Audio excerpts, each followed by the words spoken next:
A shortened introduction, unlike all the other introductions. How you doing, friends? This is Ernie, and this is 0 Days to Expiration. And today we're going to talk about how we use volume profile in our profit taking or profit management, I guess you could say. And I know I've done many videos on volume profile. If you're interested in some of the techniques that we use, please just, check out the channel. Search for volume profile. I've probably done maybe 100, maybe more. I don't know, maybe more. So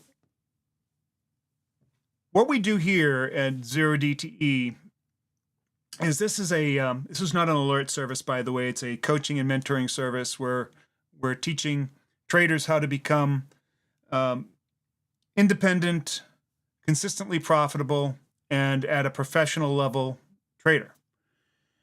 Now, in doing that, it's all about process and about using an edge that you have in the market. It's a long-term endeavor. People are here to sign up to spend whatever time it takes for them to develop the execution skills they need, as well as the process skills that they need. The strategy that we use generally is a premium collection strategy, and we're putting on asymmetric risk to reward. Now, those two things provide us with a definitive edge in the market. Now, it's not a high probability, high win rate type of strategy. In fact, it's relatively low win rate. However, because we're taking these asymmetric risks, in other words, we take very tiny little risks for outsized rewards, our drawdowns are very small. What it allows us to do is be in the game.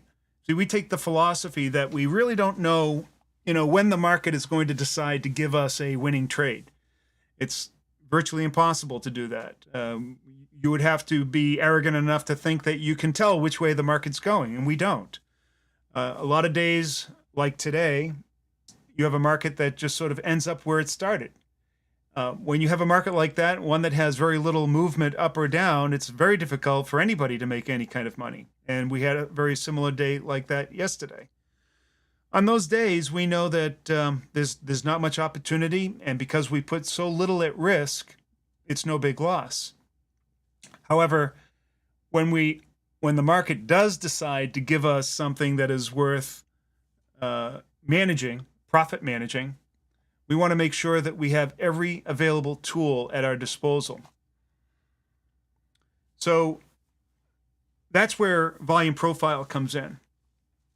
Now, I'll give you a slight overview, or a little overview of the strategy and what happens when profit does come our way, or the potential for profit comes our way. Because we're putting on these asymmetric risk to reward, in other words, again, very tiny little risks for large outsized rewards, that takes the strategy that we generally use is a very wide butterfly, an out-of-the-money butterfly. So if you know anything about the butterfly, you know that it's kind of shaped like this, and then it has the wings. And because it's out of the money, unlike the way most people play it, they put it right at the money, or it's very similar to an iron condor, they put it at the money. That usually gives you a risk to reward that's quite different than what we have. Usually those type of strategies require a lot of upfront risk for a very tiny reward, and you're hoping that price stays within a certain range. Now, on a day like today, that would probably work out well, but you still have to put up a tremendous amount of capital for a tiny little bit of profit. And so when those days go off and price is moving, those type of strategies don't work very well, the at the money. So what we do is we put it way out of the money, and we're trying to get a directional move. Now, in most cases, in choppy markets like what we have in volatile markets, we can't tell which way the market's going to move. Is it going to go up today? Is it going to go down today? Is the Fed positive or negative? It's hard to tell. So we take a market agnostic position, and we'll put an out-of-the-money butterfly above the market and an out-of-the-money butterfly below the market. So both of them have very tiny risk, and if the market moves towards one of them, we have the potential of making a lot of money. Now, how much? Well, in most cases, we're taking anywhere from a 1 to 9 to 1 to 20 risk to reward. So there is the actual potential, if you're betting $100, to potentially make $2,000 or more. In fact, I did a trade a couple of weeks ago where I put up $200 and I returned $2,100, but I had the potential of making nearly $6,000.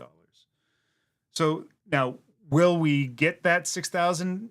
That's a long shot, but making something like $1,000 or $2,000 isn't such a long shot. And when that happens, we want to make sure that we're ready to take that kind of profit. So that's like the basis behind what we do. Tiny risk, large outsized reward, relatively low probability of winning, but low drawdown, so we're never really in trouble, and a nice steady equity curve. Once you get really practiced at this, it really is a fantastic way to trade, because you're never really anxious, you're never really making panic decisions, because there's no need to panic. And then when you are in the money, it's really a great feeling for the amount of money. Even the small wins in our strategy are still returning you 100, 200, or even 300% return. And then the big ones can return 500 or 1,000% return.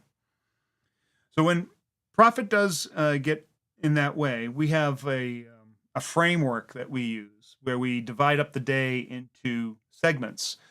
The early part of the day, the mid part of the day, and the latter part of the day. And the reason why we do that, because we're doing premium collection on the 0 DTE, the very last day of expiration, is that profit curve, that premium, is decaying at an exponential rate throughout the day. And the amount of decay that it has is accelerating throughout the day. So it starts out slow, and then starts gaining some speed, and then is going at a breakneck pace at the end of the day. So what we do is we split up the day into 3 distinct segments. That's because at the beginning part of the day, we have a very wide latitude. The profit curve tends to be kind of flat. And then in the mid part of the day, it starts growing, kind of like a dog leg. And then at the end of the day, it's like falling off of a cliff. And so we want to maximize where we are, when we are, and where we are on that profit curve. Now, we don't have any control of where we're going to be, but we do have control over how we act at different points of the day, and depending on where we are. So we create this framework that kind of splits up the day into those 3 spots, as well as take notice of where we are relative to the butterfly that we put on. Now, that gets us, the basic framework and strategy, and then we have to figure out, well, how do we know whether or not to take profit then, as opposed to waiting until the end of the day? Because if your profit is right inside the butterfly and you're near those short strikes, that would be the ideal situation. You want to have the confidence that, hey, I want to hold on right here and just wait for it to go all the way to the end of the day to receive the maximum amount of profit.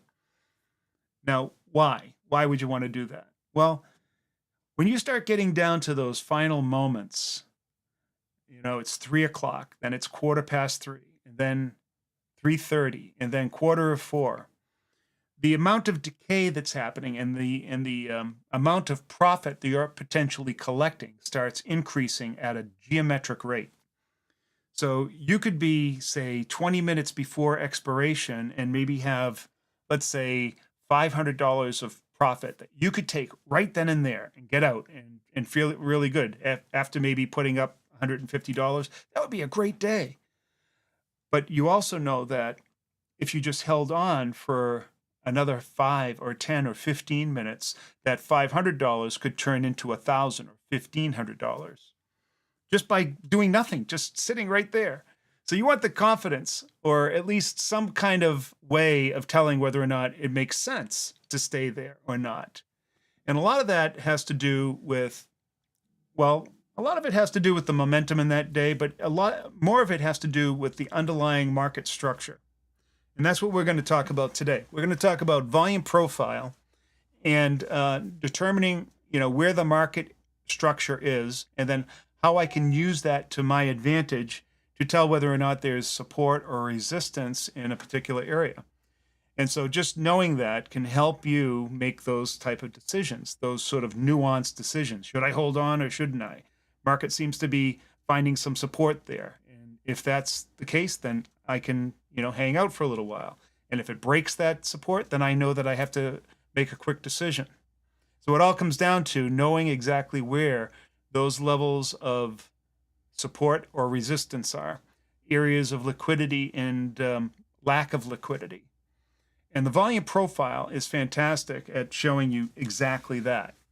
And so what I'm going to do is I'm going to show you how we look at volume profile and how it tells us where support and resistance are, where liquidity and no liquidity, and then how price tends to move or behave in those different areas. Now, this is probably very different than what if you are familiar with volume profile, how it is generally taught. Most people are talking about volume profile in terms of sessions. And so they'll look at the session profile and the different shapes of the profile, or they'll look at the nodes,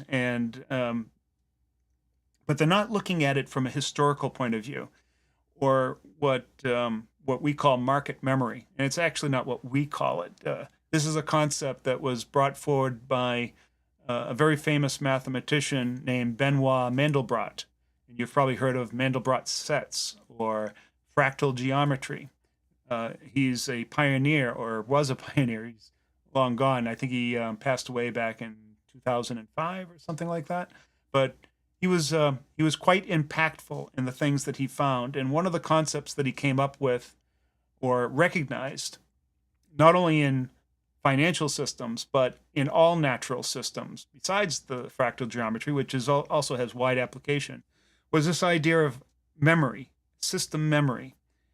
And that is that one of the things that he illustrates this with is floods and flood zones, and how over the millennia or over decades, those flood zones tend to repeat themselves at very, very specific levels based on where they were before. And it has a lot to do with a whole variety of factors that, how the water and the earth tend to carve out spaces that then tend to repeat themselves. So imagine this, or another way to look at it is with your own body. Let's say 10 years ago that you got a cut, right? And that cut caused a scar. And then 7 years had passed. And you know that because our body is continually replacing all the cells in it, every 7 years, we completely replace all the cells in our body. So imagine that scar. Every cell that is around that scar has been completely replaced, yet the scar still remains. So there is memory even in your own body. Well, you can say the same thing about markets. Imagine that the change in volume at different levels is kind of like a cut in the market. And so as time goes on, those cuts in the market, they persist. And those areas where there's a big transition from high volume to low volume is kind of like that cut. And I'll show you that in a second. So those areas of huge change in volume, they will last over a long period of time. And you can look at them through the volume profile. The volume profile makes them stand out dramatically. And by just identifying where those cuts are in the market, they have an effect on current price in the present day in real time. So that's something that differentiates analysis from all the other types of indicators that you're probably used to looking at, trend lines and moving averages, which are all based on very small subsets of data. And they're looking at things that are looking at the past. So while we're also looking at the past, they are calculated, and then you're supposed to make some sort of interpolation about what that is talking about in the future or in the present. Where with volume profile, we're looking at these scars in the market, but they are in that exact location in real time. And so that's what we're going to show you. And so if you had that ability to be able to see where all these different levels were in real time and actually see how the market is reacting at those levels, that would be a huge advantage. And so that's what we use when we're in that profit zone, in that profit tent of the butterfly, to help us make nuanced decisions or support resistance decisions, or should I hang on or should I get out, based on the profile. So that's why the profile is so important to everything that we do in our profit management part of our strategy. So let's start by going to the charts.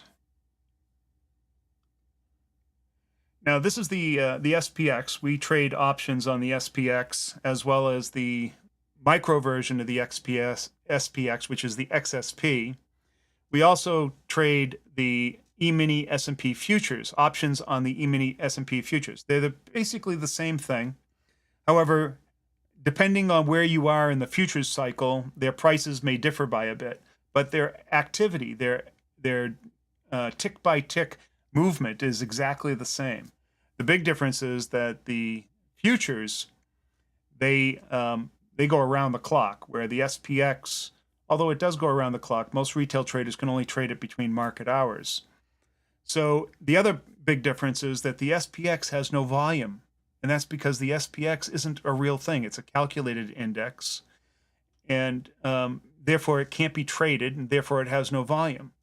So in order to be able to provide some idea of where support and resistance are, we always use the futures, because it does have volume. It is a real thing. It has a futures contract that is actually traded. So all of our volume profile is actually done through the E-mini S&P. All right. So here's the E-mini S&P, and this is a very close-up view. I'm going to take a look at it over a long period of time. You can see all these lines that I've drawn here. Those are the things that we're going to get to. But here's the market over a long period of time. You can see where the market is right now, right here. Those are the areas that we're interested in. These different levels, the levels that we're interested in. And that's what we're going to discover. But before we go and recreate it on our own, what I want to show you is what the volume profile looks like. And it will show up. There it is. Now what I'm going to do is I'm going to back it off a little bit. I have it going all the way across the chart. The reason why I have it going all the way across the chart is that I want to accentuate the nodes and then the valleys here, so that I can see where the change in volume is. Remember, I said the change in volume are the areas where you see support and resistance. Those are like the scars in the market, and they actually provide areas, or very telling areas, where support and resistance are when you're zoomed in. So the first thing I'll do is, normally when you see volume profile, you'll probably see it looking something like this, maybe at 35% or something like that. All right, and that's fine. You can still see where the nodes are. You just can't see them quite as well. So you can see that we've really marked this thing up. I marked this up several weeks ago, when price was way over here somewhere, right? Way over here.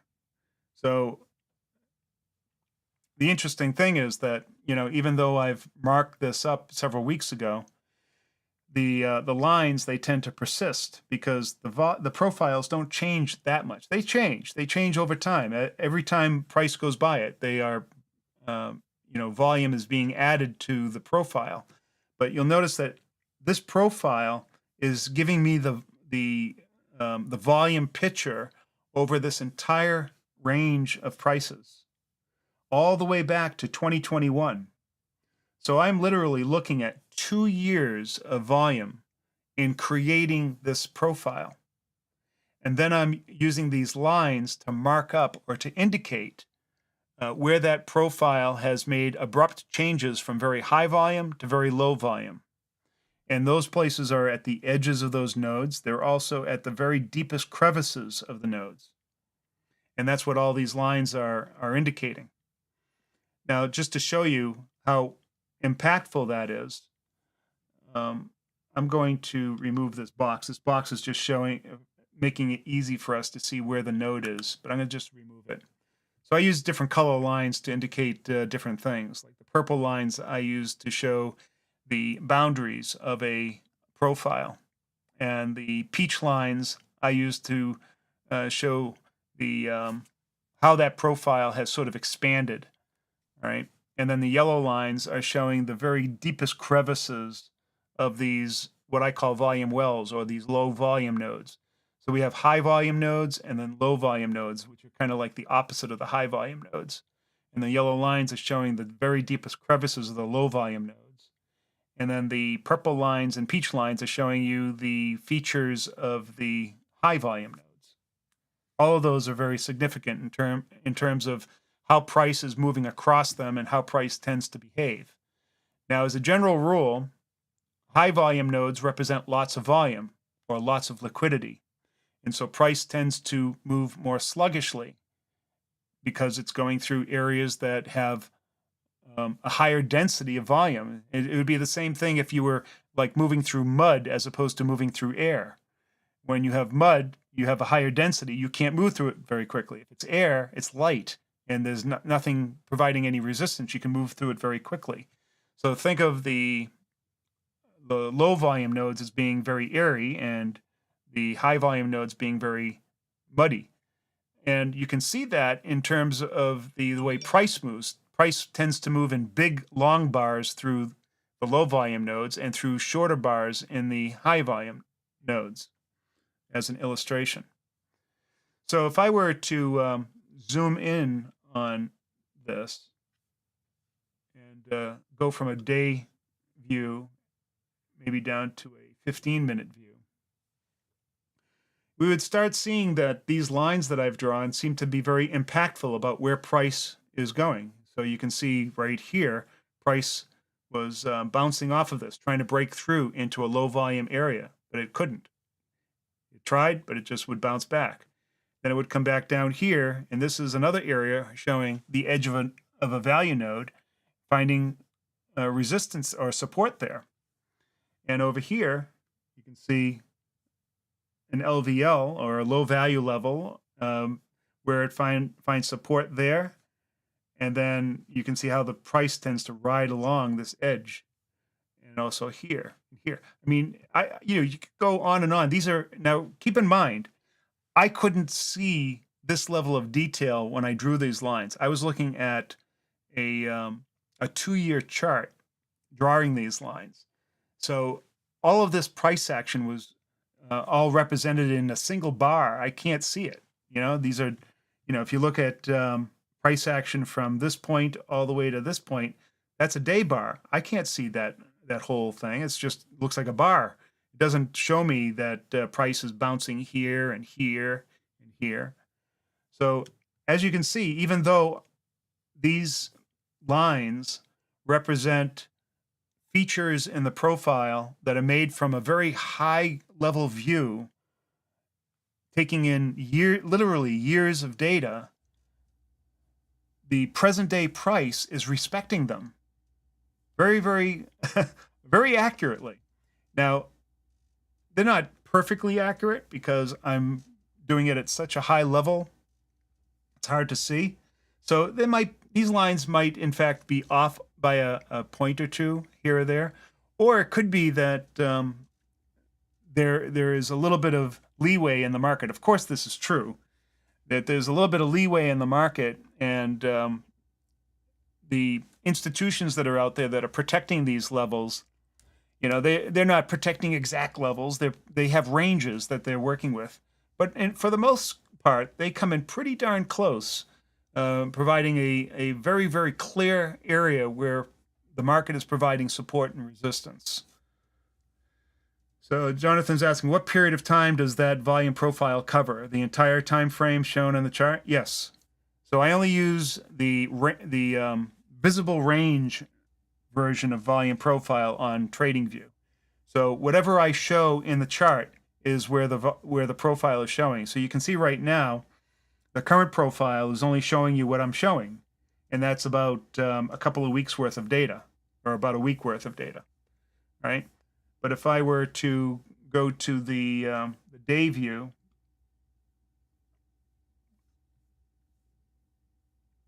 here, now I'm showing about a year, right? And then I can drag along the time bar here, and I can bring in more, and you'll watch the profile change. Oh, disappeared because I have too much data. There we go. All right, so now watch what happens when I remove some of it. It'll recalculate. Yeah, see it recalculated there to show just what's being shown. Right. So I show enough data that I want to go back as far as possible, because believe it or not, even 2 years ago, these abrupt changes in volume that occurred way back here in the beginning of 2021 are impactful enough to cause support and resistance levels in present day, in the actual present day. And you saw it as I zoomed in. These lines were all created from this entire profile that covers this entire 2 years of data. And so that sort of exemplifies this concept that Benoit Mandelbrot brought forth called market profile. Market memory. There's been many scholarly articles written on it, and he has talked about it a great deal in his books. And I discovered it actually on my own, and it wasn't until I started reading some of his books that I recognized that, wow, so everything that I had seen on my own has been previously talked about from, world-class mathematicians, and it's actually used by world-class traders. Institutions are using this concept as well. So there you go. That's how we use volume profile to help us make support and resistance decisions. And there's more nuance to that. Also allows us to identify, again, those areas of low liquidity and high liquidity, and they have their own various properties when price moves from one high liquidity area to a low liquidity area, or vice versa. So we have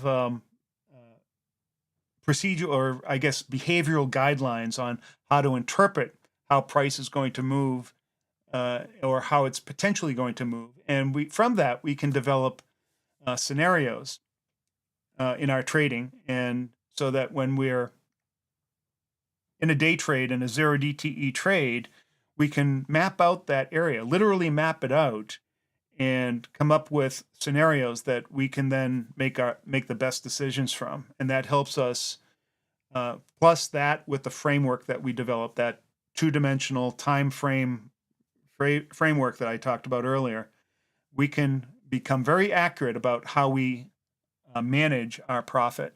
And that's really all there is to it.